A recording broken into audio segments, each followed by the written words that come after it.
Praise లాడమ్మా. Good morning. ప్రభువైన యేసుక్రీస్తు నామంలో ఈ ఉదయకాలపు శుభవందనాలు మీ అందరికీ తెలియచెప్తున్నాను. అమ్మ, అందరూ బాగున్నారా? ఎలా ఉన్నారు? దేవునికే మహిమ కదా. వర్షాల వలన ప్రతి ఒక్కళ్ళు అనారోగ్యాలతో ఉన్నారు కదా, జ్వరాలతో, దగ్గులతో కదా, ప్రతి ఒక్కళ్ళు అనారోగ్యంతో ఉన్నారు. అయినా దేవదేవుని యొక్క కృప మనందరి మీద ఉన్నందుకు దేవునికే మహిమ కలుగునుగాక. ఆమేన్. మంచిది. బాగున్నారమ్మా అందరూ? మంచిదిరా. ప్రతి ఒక్కరూ అనారోగ్యంగా ఉన్నారా?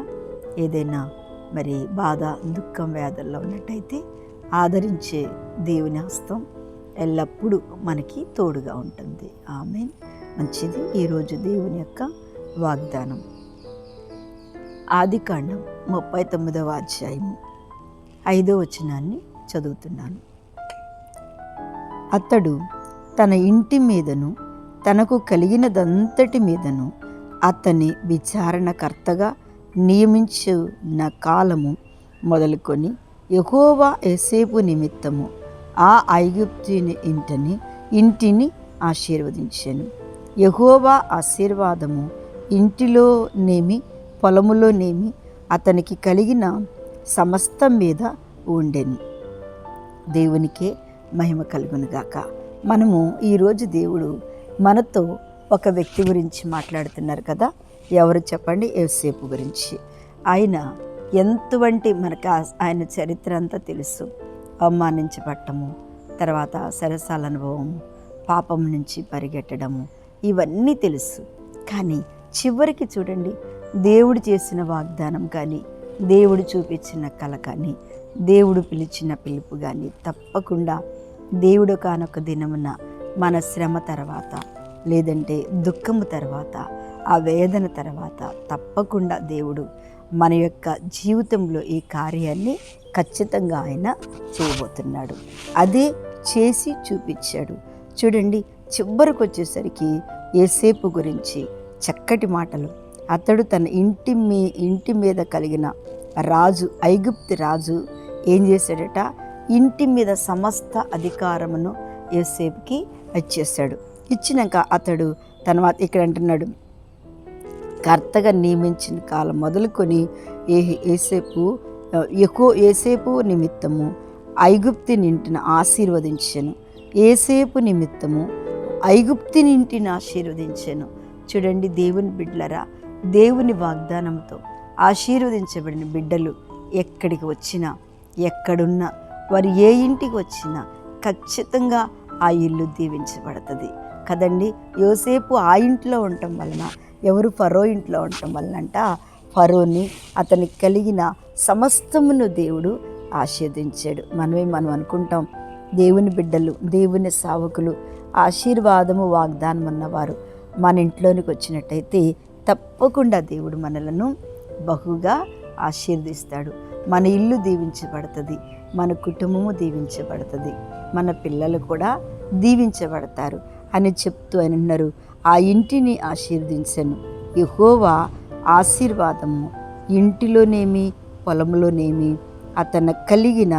అతనికి కలిగిన సమస్తం మీద ఉండెను. చూడండి, అతనికి కలిగిన సమస్తం మీద, ఇంట్లో కానీ పొలములో కానీ, ఇంకా ఆయనకి మరి ఆశైశ్వర్యాలు ఉన్నాయో, ఆయనకి ఇంకా ఏమి కలిగి ఉన్నాయో, ఆయన జీవితంలో ఇంకా ఏదైతే పొందుకొని ఉన్నాడో అన్నిటి మీద దేవుడు బహుగా దీవించెను, బహుగా కంచె వేసెను, బహుగా దేవుని యొక్క కృప ఆయన మీద దిగవచ్చెను అని ఉంది. అవును దేవుని బిడ్డలారా, ఎంత గొప్ప అద్భుతమైన ఆశ్చర్యమైన కార్యము చూడండి. నీ ఎడల కూడా దేవుడు అదే కార్యం చేయబోతున్నాడు. ఒక దినమున ఈరోజు నాకు ఆశీర్వాదం లేదు, ఈరోజు నా కష్టం పోలేదు, ఈరోజు నా దుఃఖం పోలేదు అని నువ్వు అనుకోబాకు. ఎంత ఎదురు చూసినా నాకు ఆశీర్వాదం రావట్లేదు, ఎంత ఎదురు చూసినా అనుకున్నవి జరగట్లేదు, ఎంతగా ఎదురు చూసినా నేను అడుక్కే వెళ్ళిపోతున్నాను అని బాధపడుతున్నావా? తప్పకుండా ప్రభువైన యేసు నీ కొరకు దేవుడు మంచి బహుమానాలను దాచి ఉంచాడు. అదే ఒక దినమున నువ్వు గొప్ప సాక్ష్యం చెప్పబోతున్నావు. ఈ శ్రమల వెనుక, ఈ శోధం వెనుక నీకున్న సమస్తము, నీకేవేవి కలిగి ఉన్నాయో వాటిని బట్టి చూడండి ఆ విధవరాలు కలిగి ఉంది ఏంటంట, ఒక్క నూనె కుండే కదా. ఆమెను అడిగాడు, అమ్మ నీ దగ్గర ఏముంది అంటే ఒక్క నూనె కుండే. ఆ నూనె కుండ సమస్తము దేవుడి చేతిలోనికి తీసుకొని ఆమెను అమ్మి వ్యాపారం చేసి అప్పులు తీర్చుకునేట్టుగా చేయగలిగిన దేవుడు ఇక్కడ కూడా చూడండి.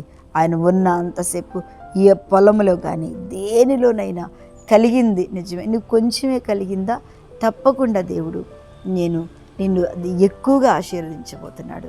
అందుకే ఈరోజు ఎవరైనా బాధపడుతున్నట్టయితే తప్పకుండా, దేవా నాకు నిజంగా ఎందుకో నాకు చాలా బాధగా ఉంది, నా పిల్లల పరిస్థితులు చూస్తుంటే, నా కుటుంబ పరిస్థితి చూస్తుంటే, నాకున్నటువంటి ఆర్థిక పరిస్థితులు చూస్తుంటే, దేవా నిజంగా నేను దిగజారిపోయినాను. అయినా నిన్ను మాత్రమే కలిగి, నిన్ను మాత్రమే నమ్ముకొని, నిన్ను మాత్రమే చేత పట్టుకొని జీవిస్తున్నానని నువ్వు అనుకుంటున్నట్టయితే, నీకు కలిగిన సమస్తం మీద దేవుని కంచె ఉంది, దేవుని కనుచూపు ఉంది, దేవుని ఆశీర్వాదం ఉంది.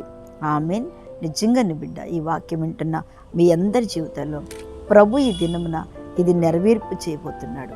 ఇది నిజంగా మీకు వాగ్దానం, ఇది నిజంగా మీ కన్నీళ్లు తుడిచే మాట. దేవుడి కార్యము నీ జీవితంలో చేయబోతున్నాడు. భయపడకు, కళ్ళు మూసుకో, ప్రార్థన చేస్తాం. మహాపరిశుద్ధుడా, మహిమ కలిగిన తండ్రి, స్తోత్రం నాయన. దేవా ఈ దినమున ఈ వాక్యం వింటున్న ప్రతి బిడ్డను దీవించండి. వారింట్లో ఏది ఉందో దానిని ఆశీర్వాదంగా మలచి ఈ రోజంతా వారికి తోడుగా నీడగా ఉండి నడిపిస్తూ నాయన వారి ముందు మీరు నడుస్తూ మంచి ఆరోగ్యమును ఆశీర్వాదమును ఈ దిన కాపుదలంతా మీరు దయచేయమని యేసు నామమున అడుగుచున్న తండ్రి. ఆమేన్. ప్రైజ్ లార్డ్ అమ్మ. దేవుడు మిమ్మల్ని దీవించును గాక. ఆమేన్.